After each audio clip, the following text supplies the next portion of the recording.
Hello, everyone, and welcome to episode 33 of the Runnin the Paint podcast. I'm Miles, joined with Jackson, Joey, and Nick. Guys, how are you doing today?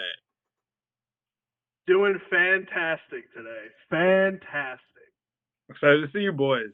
I want to hear what your top moments from the season were. I think this is gonna be a fun Glazer, oh my. Glazer already. I think we're gonna have some different. Bro wants to see. I don't know why you would want to see Obviously, it's hard for someone to remember all the different moments throughout the year, so this one should be fun. I'm even more excited to edit it tomorrow, which is gonna take a lot of time, but we're gonna have all the clips. So that should be good. Yeah, it's gonna be a great episode today. It'll be a good edit person.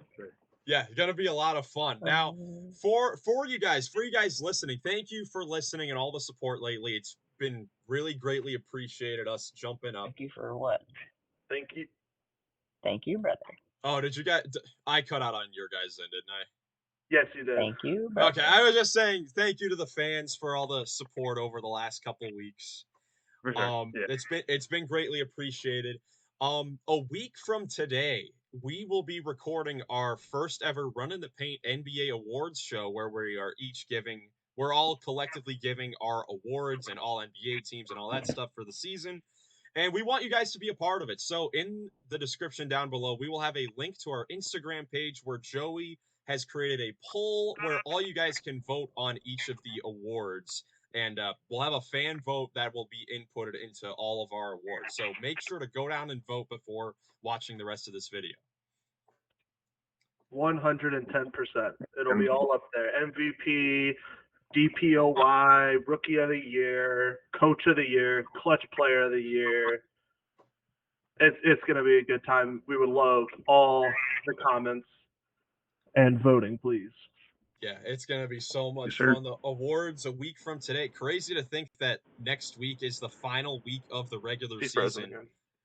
Oh, there he goes. Yes, it seems to always be a trend that at the beginning of these videos, I start to freeze out for you guys. Yeah, it does usually fizzle out this way. Fine. It's weird. But today, since we have a week left of the regular season, we are all going to give our top 5 favorite moments from the regular season. It's been another great year with a lot of fun moments on the court and off the court.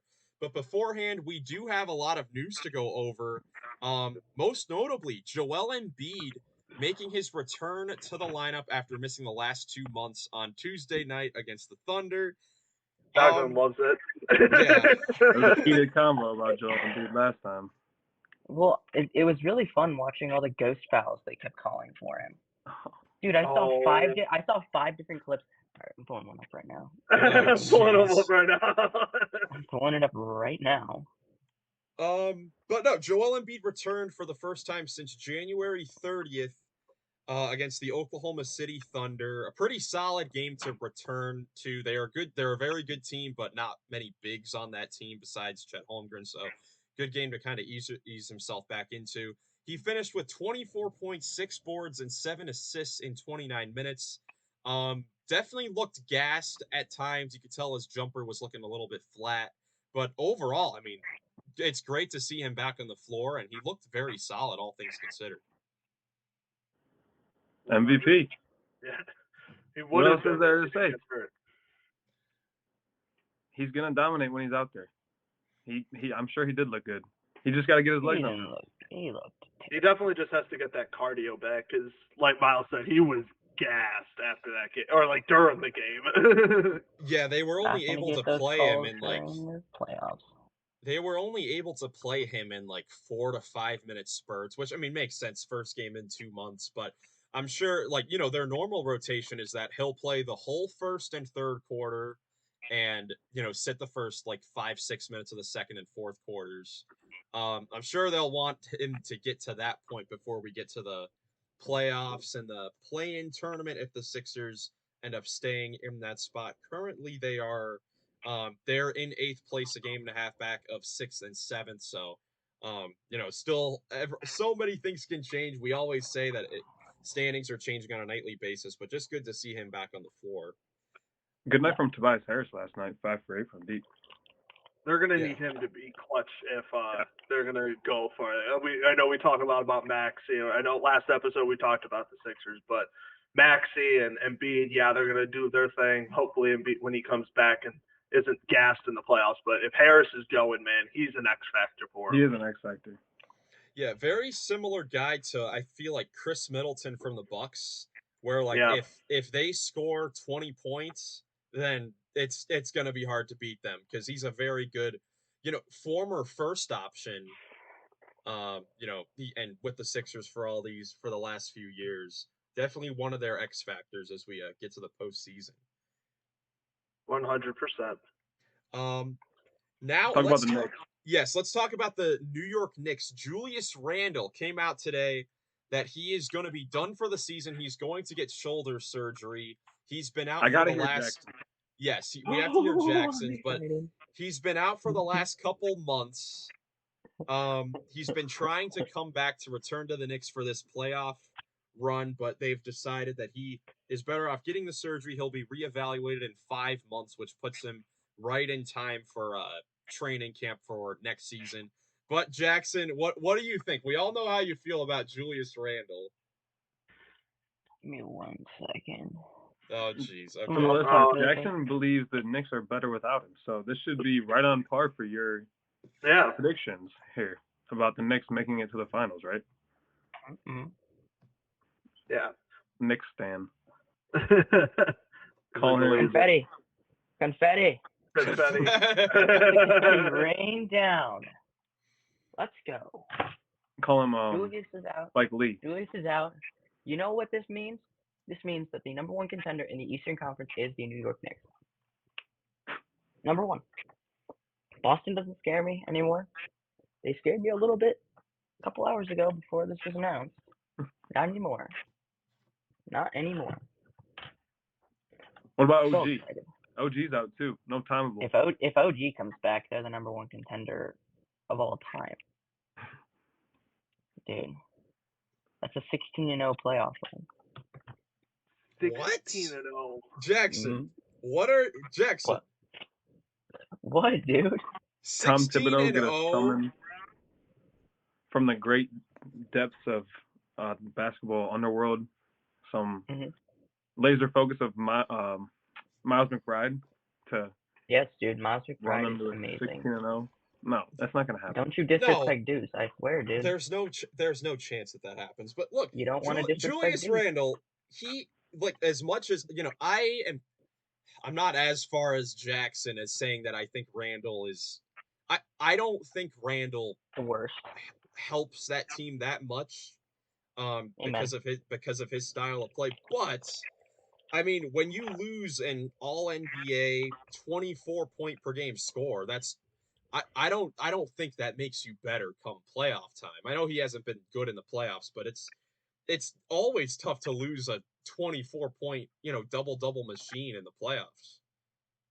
Yeah, for sure. I agree. There's an argument both ways for sure because of his style of play. Definitely, it's very on point. But like you said, they're deep and sorry, I lost my train of thought there.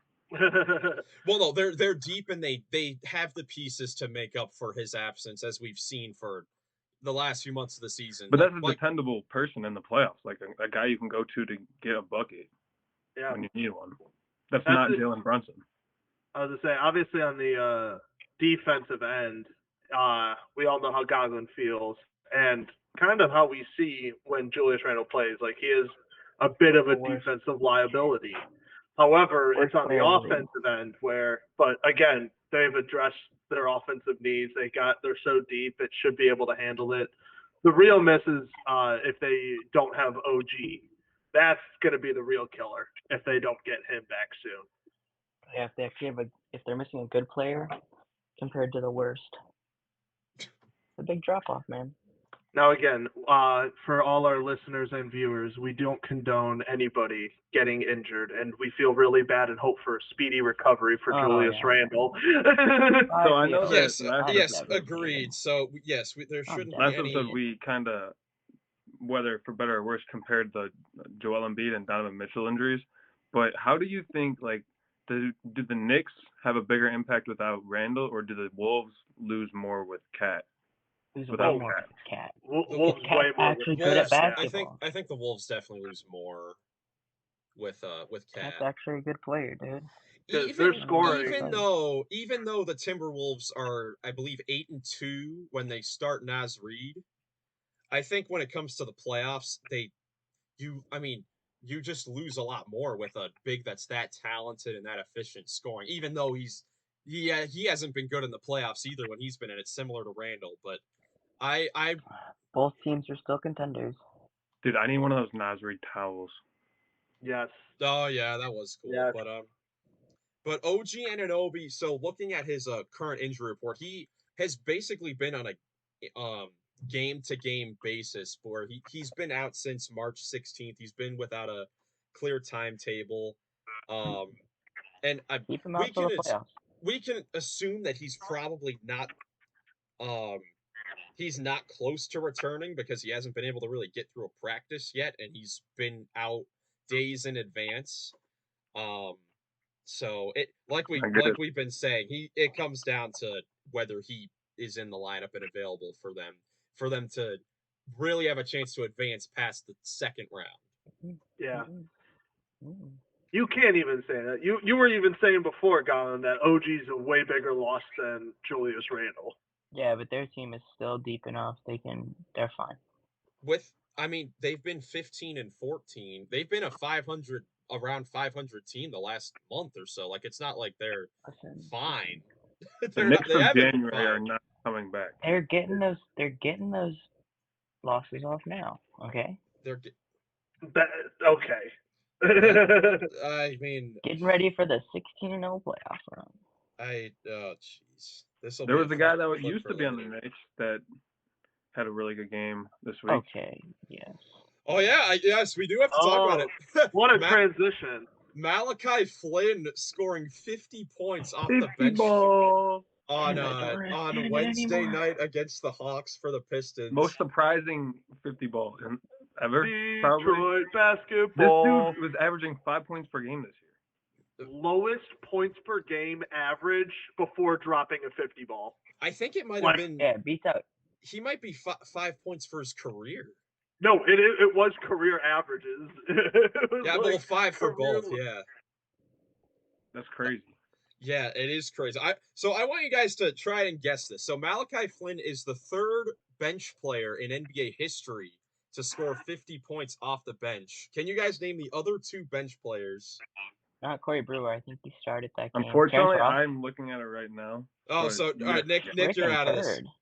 Is Jordan Clarkson one of them? No, he's not. So one of these guys did it in 2019. Sadiq Bey. One is easy. One you guys are not gonna get. Yeah, I would probably agree. So one of them, a former sixth man of the year, one of the greatest bench players of all time. Yeah. Yeah. Lou Will. No. Close. He did score 50 when he in a start. Yeah, Jamal Crawford. In his final game, scored 51 points against Dirk in his final or his second to last game. And then the other guy, I don't know if you guys will be able to guess this. This guy did it in 1993. He's a player that Jackson is probably in-depth to. Or not in-depth to, but is very appreciative of this player from 1993. Oh, Reggie Miller. He owns the Knicks. What, off the bench? Off the bench. I know, off the bench. I'm just kidding. I'm kidding. Can you give me a team? It's a Rockets player. So. No, I mean you guys probably won't get it. It's Nick Anderson. I would have got that. Oh, the legendary Orlando Magic player. Yes. Nick Anderson, 1993. I was saying that because Nick Anderson missed those free throws against the Rockets in game one of the finals. And dude, if if I remember correctly, Nick Anderson. So he was always, a very solid player for the Magic, like 20-point scorer. But after missing those free throws, he went from being like a 70% free throw shooter to 40%, 49%, 61%. Unbelievable. Like, you talk about the yips in baseball. That's probably the best example of the yips in the NBA. I feel like the yips is just all sport. No, that's incredible. I can't believe that. I'm gonna use that anytime. I don't know. That's a coaching tip Anytime. right there. Yeah, like Nick Anderson. Yeah, after those free throws, just I'm gonna immediately my went kids. to horrible free throw shooting. If my players are missing free throws, we're gonna do the Nick Anderson drill. That is We're gonna figure why. something out. That's why sports is like half mental. Legitimately, yeah. I also just got yeah. I got an update from Bleacher Report right now when we're recording, saying OG Anunoby cleared for contact. The Knicks are cautiously optimistic about OG's progress in elbow rehab. I know we just talked about it, but incoming. Woj bomb, Joe bomb. 16 and Yeah, 0. Joe bomb. Yeah. According got to a Joe bomb. Tibbs. According to Tibbs, yeah.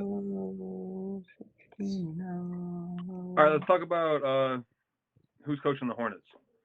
Oh yeah. So Steve Nash. Clifford, current Hornets head coach, is going to step down as their head coach at the end of the season. He's going to coach out the final remaining games, and then they will get a new head coach. So they join the Brooklyn Nets and Washington Wizards in the search for a new head coach this offseason.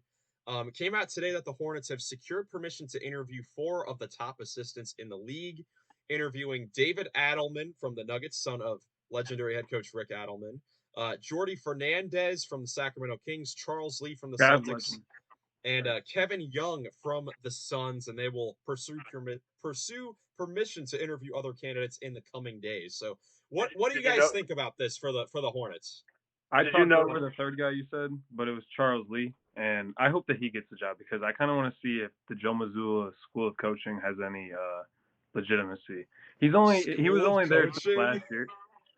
Well, he was with dang, I'm gonna forget his name. The Bucks guy that got fired last year. Budenholzer. Oh, Budenholzer. Yeah, he was with Bud through the championship run since 18.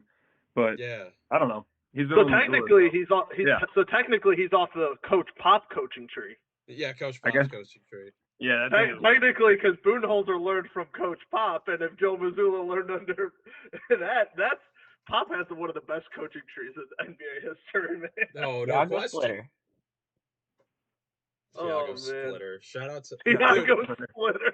Dude, there's some good 2010s role players that have player development coaching jobs around the league, like Wayne Ellington for the Heat, Jarrett Jack with the Pistons. Jarrett Jack. Ryan Hollins is a commentator who's very good at his job.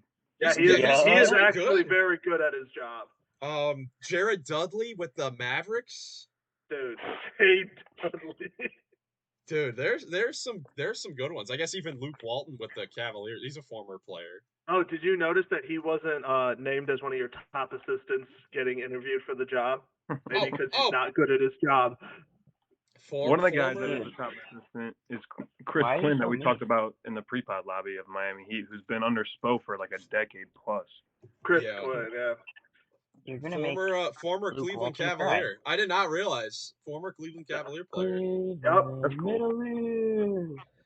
Man. So yeah, the Hornets. I mean, definitely. I think a good idea for them to get a new younger guy. I think Steve Clifford is a good head coach. He's had to coach some really garbage rosters. He's taken some rough teams to playoffs, like the Orlando Magic. He took the Hornets there twice. Took the Hornets, Their previous, he's the all-time leading Hornets wins head coach leader. Yeah, I feel like that's saying something too when he's the all-time leader for a franchise. Yeah. At least he can say that. I'm with you, Miles. They definitely need to start over, get a young guy because they have a lot of talented young guys.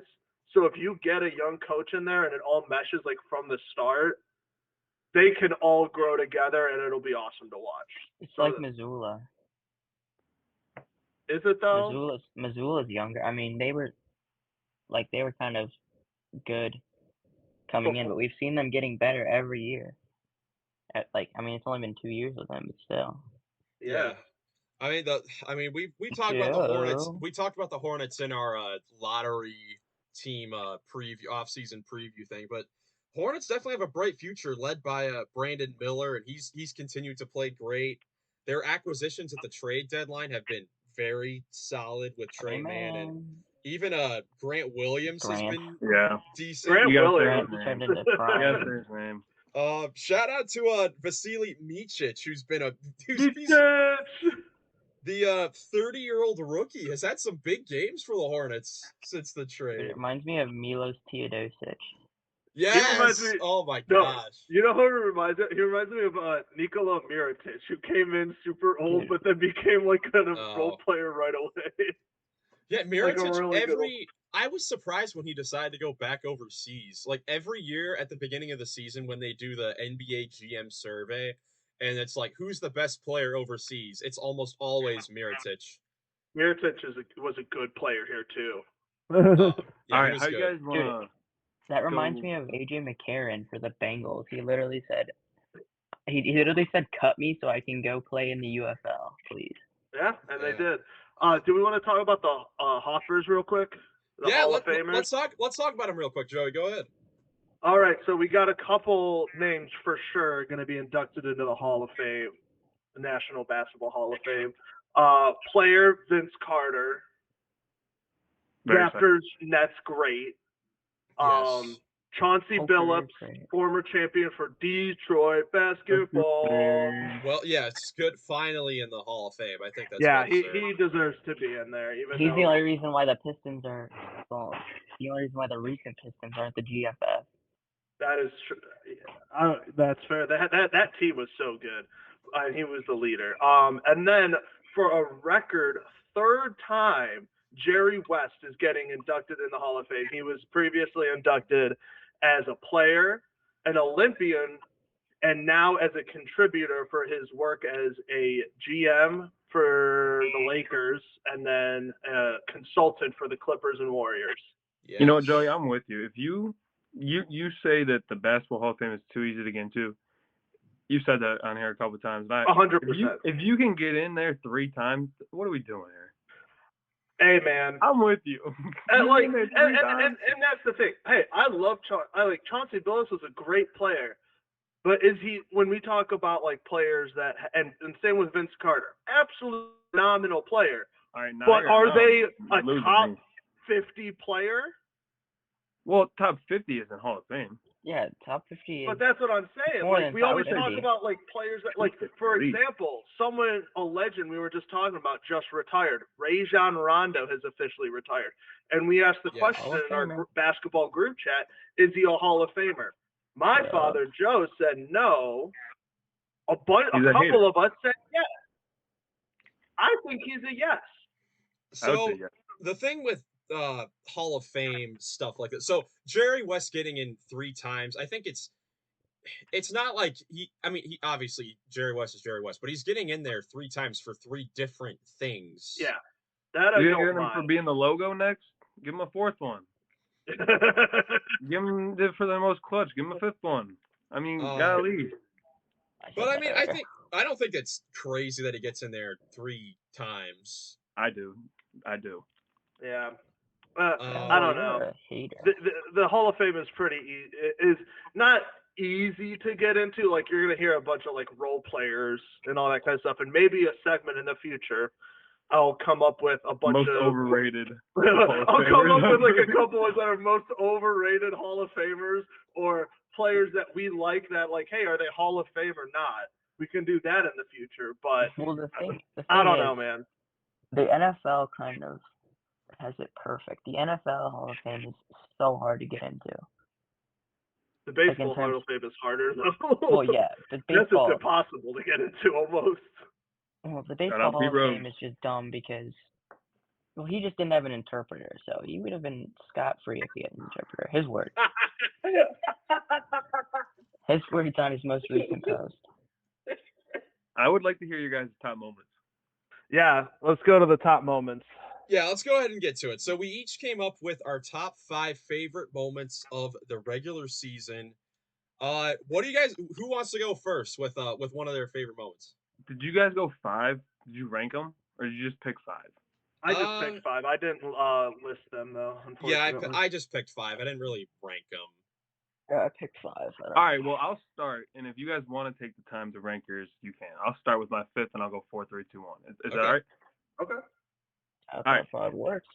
Now, my number 5 is more of like, it is very much a moment. It's a snapshot. It's a picture. It's the picture of Wembanyama blocking Wiggins. Like, the outstretched arm, like, when we saw back, like, it was, like, early in the season. He had 2 blocks, like, in one of the first 2 weeks of the season. And I think one was on CP3 and one was on Wiggins or something. I don't know. But that's my number 5 because that was a moment I'm like, all right, well, he's, like, legitimized himself. Like, so that was my number 5. Yeah. Number 4 was from All-Star Weekend, and it was Steph versus Sabrina, because that was just a really cool moment. That was fun to watch. I was watching that, and it felt dramatic. Like, it felt when Sabrina started knocking those shots down. It was like, whoa, okay, like, Steph's going to have to show up.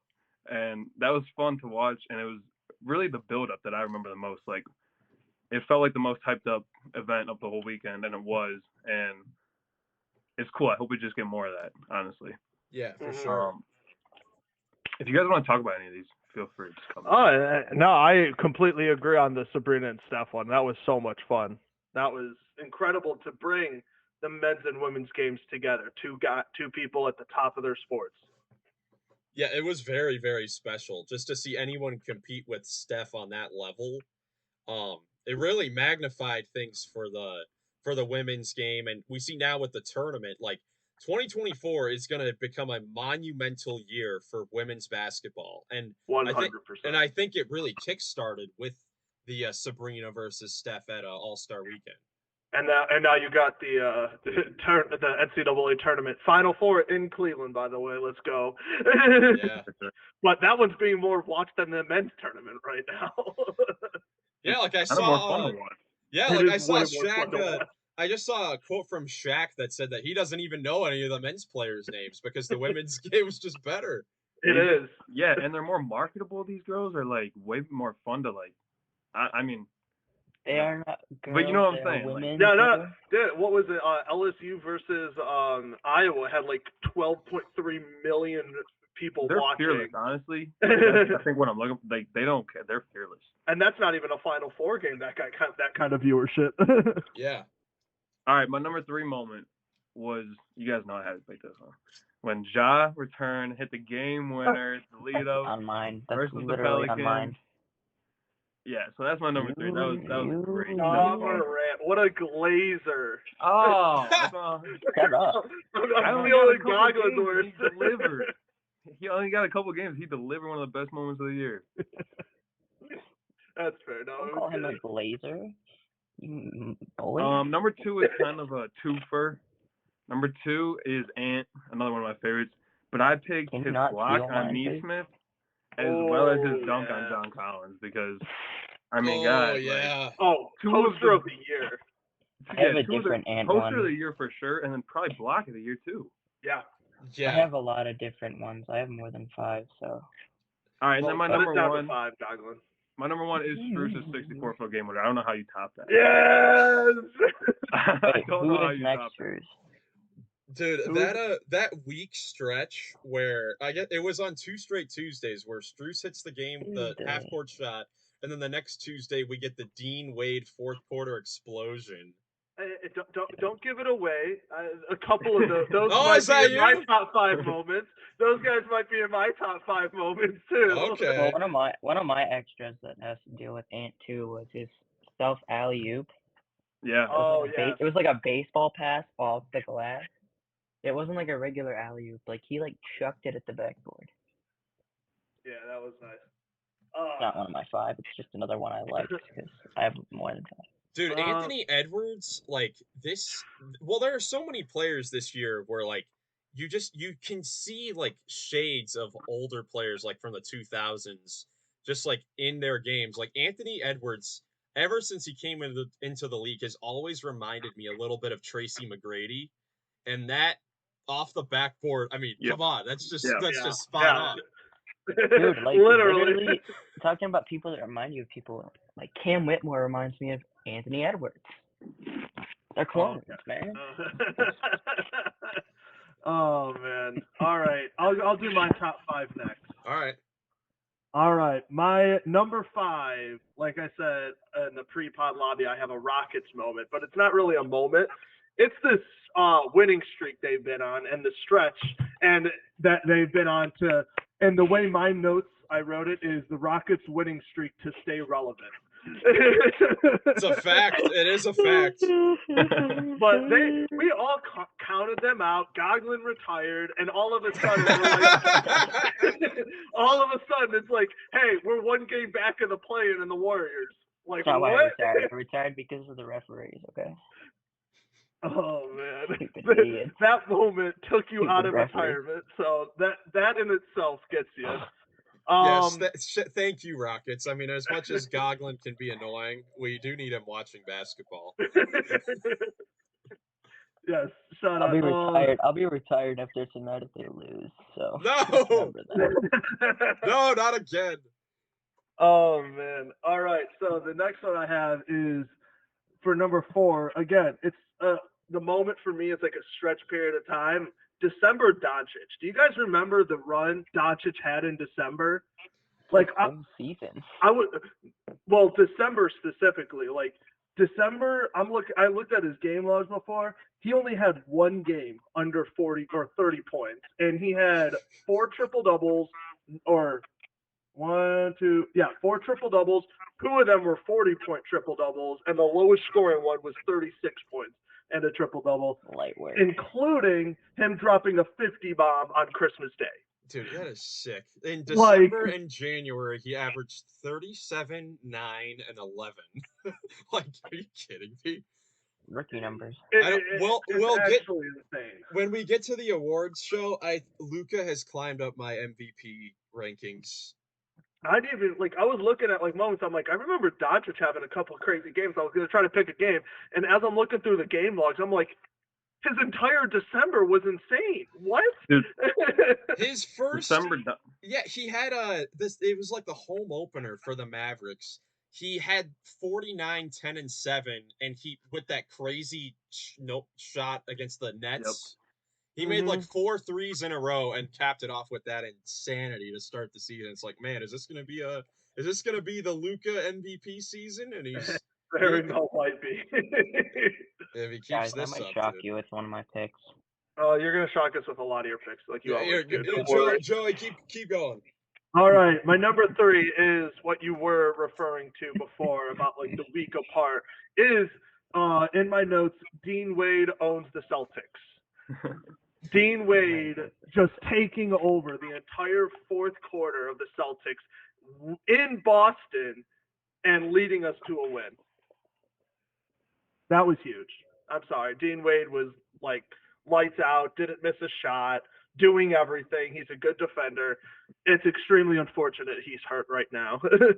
I My find it funny. moment is actually going to be Donovan Mitchell leaving this offseason. And we have to rely on G-Wagon to carry us. Dude, I find it funny when both of those things happened, almost immediately they had to like miss 3 to 4 weeks. And Dean Wade's been out since. It's like, I guess Cavaliers can't have their role players go crazy, or else they have to miss the month. Nope. Yeah. Oh man. Number 2 for me, the Lakers versus the Warriors. That game of the year that happened earlier on. Oh yeah. That was incredible. Incredible. I don't know what else you could say about it. Game of the year, in my opinion. Good ones, but yeah, that one was insane. Number 1, homie. Number 1 was the game I was at that I witnessed that miracle 60-foot Max Strus game winner like Nick had at his one. Wait, you were there? That like the best moment I think I've ever witnessed. That was Wait, dude, you were literally there? I don't think you've ever mentioned that. really. He's Really? mentioned no, you've mentioned that before. No, I've mentioned it like a bunch. He's making a joke. I know. Yeah. It was insane, and I love Max Strus. We need him back too. Or is he back? He is back, but he's not playing great. Yeah, they're just trying to get back in the flow. Yeah. I guess I'll give my 5. Yeah, let's save the best for last. Oh no. Yeah, that's the point. Yeah, I do have a surprise. I have my 5 worst plays of the year too. Worst geez. plays of the year. Oh, no, I 5 already worst know. moments. Worst moments. Oh, Jordan Poole. Yeah. Poole. Jalen Green, Jordan Poole. I'll do them at the end. Dude, you're just not funny. So these, I really couldn't put these all in a specific order. I really all enjoyed these a lot, but I'll say my number 5 was the first day of the in-season tournament. Because coming into the year, we were all like, what is the in-season tournament? How is it going to play out? How does this work? A lot of people were skeptical. And that first night of the in-season tournament, when we were all like really figuring out how it was working, there were so many great games that night. It was like, wow, Adam Silver, this may have been Adam Silver's second best idea. I think the play-in tournament has been his best idea that he's added since being commissioner. But the in-season tournament, it was great this first season, and I'm excited for future years as we go along. I know a lot of people were skeptical on it. Again, I watched a lot of soccer over in Europe, so as soon as I saw that in-season tournament going on, I was like, oh man, it's one of the most watched tournaments over there when they have the Champions League. I'm like, it's going to be great here. People just don't know about it. So I'm so happy that it worked out the way Adam Silver wanted it to. Yeah, that was definitely a great addition for this season. Second thing I'll talk about, I guess I had to throw on a Cavs thing. Oh, and I'm just you're gonna mention the Rockets like 5 times. We already know it.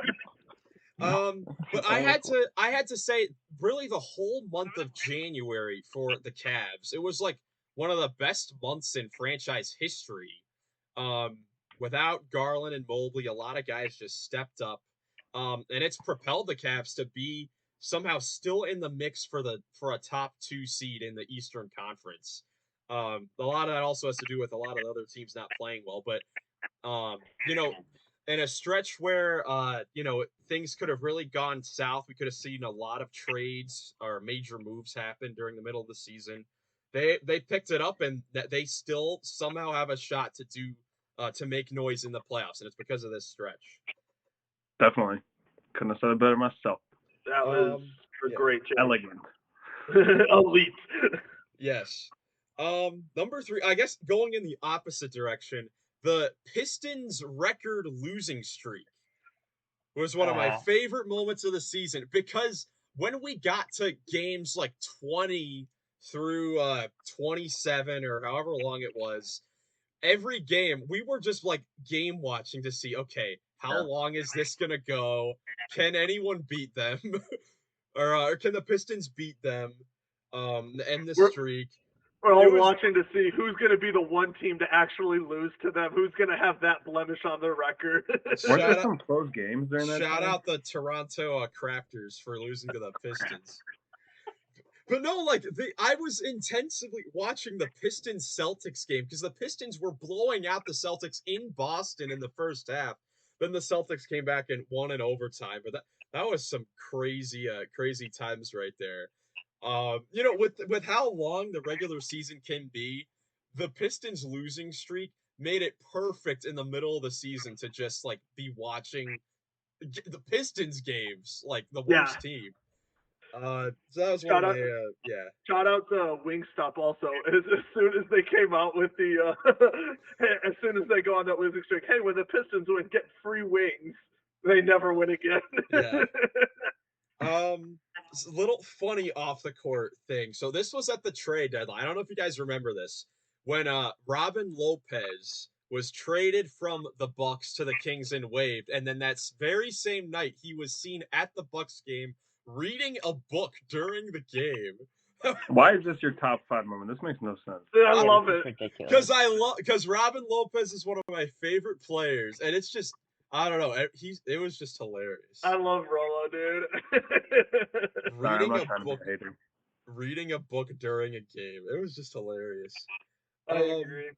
But I think my favorite moment from the season, and we all really got to witness this kind of together. It was Monday, January 22nd, when Joel Embiid and Karl Anthony Towns were simultaneously having their crazy 60, 70-point games. We were recording a podcast, and we kept looking at I the was at the box gym when scores. it happened. What are you talking about? Well, when they eventually scored, but like when they eventually got to the 60 and 70 Yeah. point marks, but we If were I was- recording when like Towns and Embiid had reached like 20 points in the first quarter, and we're like, what is happening? We need to finish this episode so we can watch the madness happen. That was a crazy time. Yeah, That's a it good was. top moment. I like that. I don't know. I liked his Rolo moment too. That was just sitting right behind the broadcasting table. Hey guys, how's it going? Just reading. There's a game going on. Yeah, I tried to I was at combine a some top on and 5 off moment. court. On and off court moment. It's Yeah. my list. You can have your list. Let's hear it, Yeah, this Jackson. list sucks. Oh, is it? no. Oh, Here we go. oh no. Rockets, Wizards, Rockets. Oh no, it's my turn. Okay,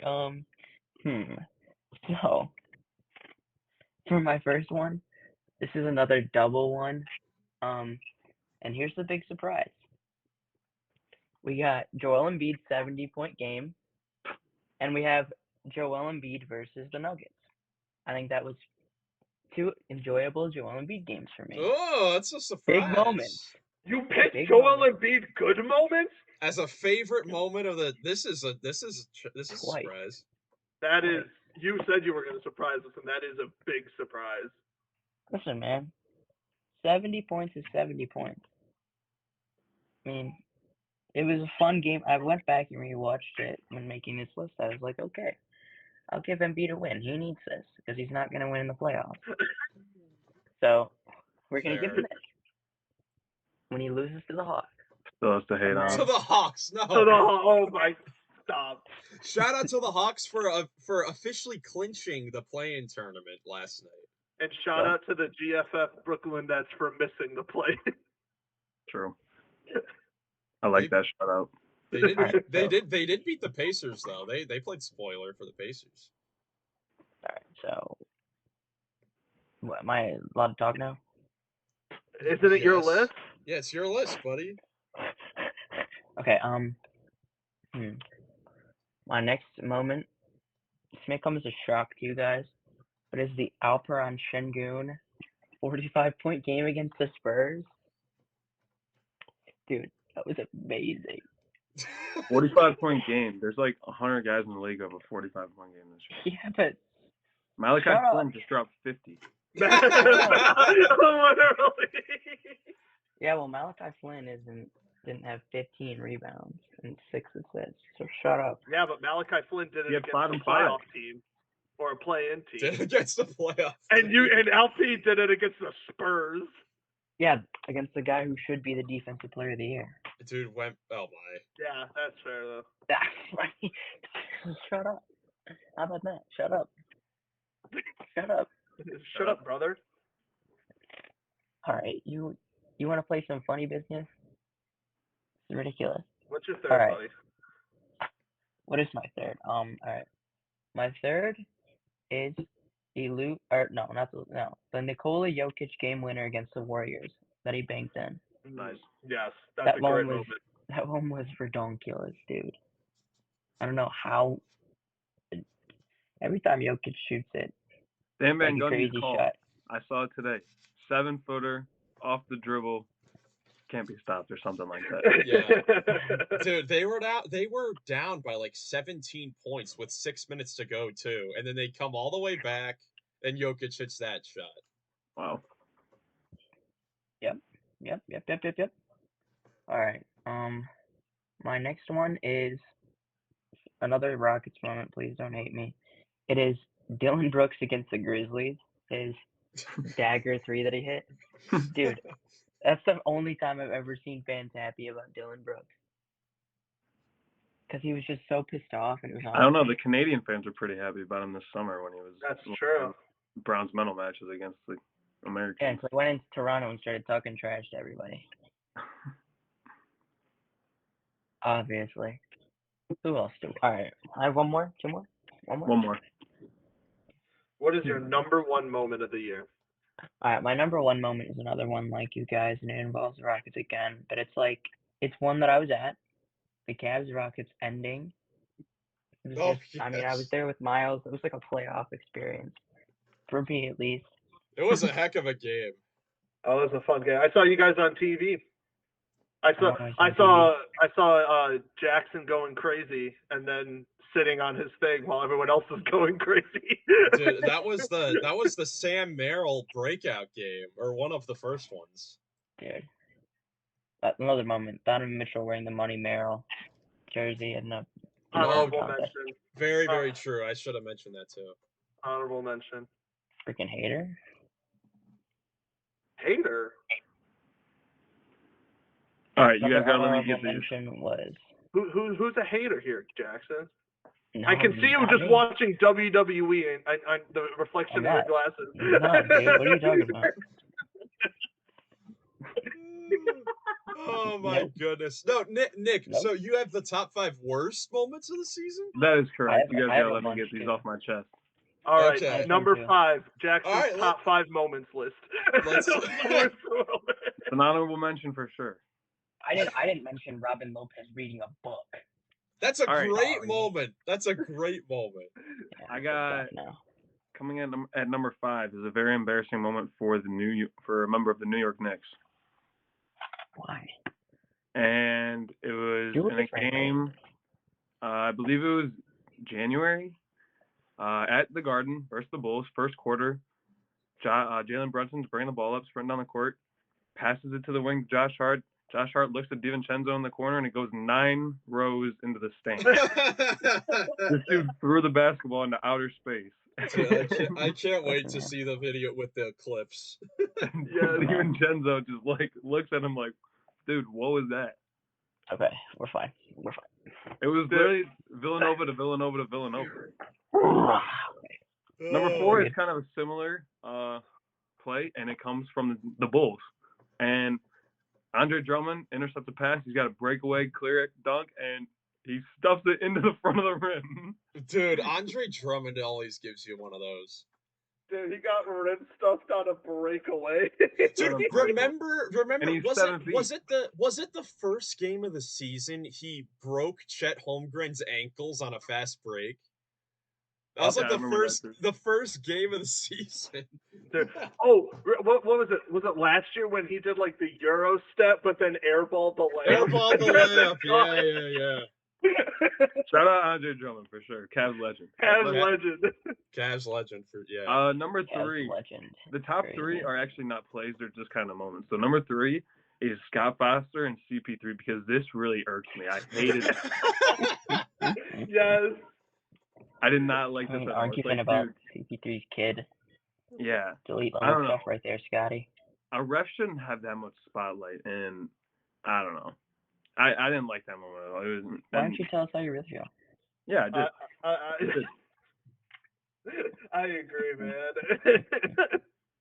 Number 2 is a similar moment. That's one pissed me off too. Is a Giannis game ball situation when they played the Pacers. Oh my gosh! Yes.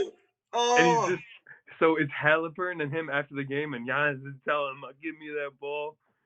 And they're in the locker room and stuff in the tunnel after the game, and Giannis is going crazy. Who was the game? That was for Oscar Tshiebwe, right? Yeah, it was Oscar That's Tshiebwe right. getting like his first basket or something like that. Even though he had scored in the in-season tournament or something, but it didn't count Yeah, the but official that didn't box count. score. He deserved that ball. I don't care. We were having this exact same conversation on the podcast. And Yes, Jackson we was were. all for Oscar Tshiebwe. Hey, shout out Oscar Tshiebwe won the G League Rookie of the Year. Yeah. Just got announced, so well deserved, I guess. Ball.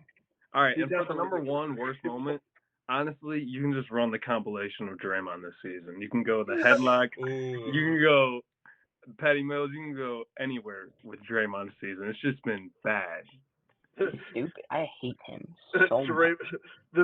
One of the worst moments was Draymond going to therapy and not doing anything with it. Like literally, it's like it's getting ridiculous at this point. It's so well, it's annoying because Draymond Green on the court has had one of his better years statistically since the dynasty days. He's been very solid this year when on the court. He just hasn't really been able to be on the court. He's played 50 games this year, and most of the games he's missed were because of suspension. Yeah. Mhm. He's just a loser. And he continues to put himself at risk to get ejections and more suspensions. Yeah, like the Grant Williams thing. He got into Nurkic. something with Who was Nurkic, it? Who was the Santi Blazers Aldama. The Patty Mills one where he should have been ejected, but he wasn't. He just got a Yeah. common Who foul. did he put in a headlock? Like Donovan. He Donovan at the beginning of the year. Oh yeah, that's right. That's like where it all started, really. Mhm. Yeah, because it all started when the the Warriors were in Cleveland against the Cavs, and Draymond like drove, and Jared Allen kicked him in the family jewels, and I think that irked Draymond to start all this. Yep. Good. Shout out Jared Allen for knocking Draymond Green to the prison yard. But yeah, man, I wonder. There's probably gonna be a 15-minute compilation at the end of the season just from this. Oh, the Rudy Gobert. The headlock. Yeah. Yeah, the headlock. Okay. The chokehold, I guess. Cannot believe really. he had the audacity to hurt my The friend. chokehold, the thing with the officials in the Orlando Magic game just recently. Luka, like it it's just been a rough season for him, and as far as that goes. Do you guys have any worst moments? Jackson, don't even try with the list because you can't do them better than mine. That's probably if we did. I know. Shout out to the starters. I know Joey and we were big fans. Love of the starters, dude. When they were and on. Shout out to. I'm actually wearing a shirt that says "Dinkers and Dumpers." Shout out to Taz Mellis. Shout out to Taz Mellis. No, but every year they would hang up like a worst of the year banner that they would raise to the rafters. That for this year is probably Draymond Green. It has to be, yeah. Yeah, no, dude. Shaqtin' MVP. Dude. No, he. I don't know if he'll get Shaqtin' MVP. I can't wait for that award show. Do Shaqtin' a fool? Oh yeah, they do. I've missed it a lot. I've missed it this year. I need to go back and watch all those. They always do like an award show on NBA TV where it's like the Shaqtin' Awards. The Shaqtin' Awards, yeah. I mean, just I can't wait for it. Like another bad moment. I mean, what's the worst in-game injury? It's probably LP, right? Worst in-game injury. LP was pretty bad. Worst in-game injury, yeah. Or the dude tearing his ACL on the Cavs court. The Heat player. Oh, that's right. Drew Smith. Yeah. Mm-hmm. I remember when that was a thing, and everyone was like, "Oh my gosh, why is the court elevated?" It's always been like that. It always is. It's been the Cavs. That's been the way they've done it for years. I remember that. I was at that game. I was like, a lot of teams do that though. That's the funny thing. There's a lot of teams that have it elevated because a lot of teams have like a hockey floor underneath too. Yeah, they share the arena with the hockey. They want to be like a stage. Yeah, I always found that interesting when I've stepped on the Cavs court. But yeah, let us know your favorite and worst moments of the season in the comments down below. Go in the link in the description down below. Vote for all of the awards, the fan awards that we'll have on Instagram. We'll have our Run in the Paint awards show released next Friday, week from today. It's going to be so much fun. You guys got anything else before we get out of here? I don't think so. Shout out to Chelsea Football Club and beating Man U today, right before the podcast recorded. Dude, oh my goodness, you're crazy. Shout out to Ben Axelrod, future fantasy champion. Shout out to Ben Axelrod, future fantasy champ, baby. Dude, Jim Skufka is going to hear this and go crazy. Yeah, for all of you listeners, you've heard us talk about it all year, on and off about our fantasy league. None of us have made the finals. All of us, No. three of us made the playoffs. All three, like me, Nick didn't make the playoffs. Jackson, 'cause Miles, Nick's and the I worst. all made the playoffs, and then all got bounced in the first round. But it is worth mentioning that Jackson was 18-3, number 1 in the regular season, and then lost to the And then first round choked to the it. 8th seed. Alright, He okay. pulled the 2007 Mavericks. No, I pulled a me from 2 years ago. I did the same thing 2 years ago, except I was the 6-15 worst seed, and I was playing the best team in the league, which was 20-1. I think And I this won is. that league. I think this is worse. I This think is pretty worse. bad. How This is this is way worse. This is I way didn't lose worse. to I didn't lose to someone who's 6-15 when I only lost one game the whole year. That was also a league with like 8 players. But Miles, I digress. actually, you gave me I that digress. win. 'Cause you, I you digress. gave We me can talk. Shea for Clay, you freaking silly goose. Huh? You gave me Shea for Clay that year. That's what helped me win. Never happened. Thank you Yeah. guys so much for watching. Mhm. If you enjoyed, leave a like, subscribe for more NBA content. We'll be back on Monday, or on a Tuesday, I guess, when it gets released, to start to preview maybe the postseason, get into some more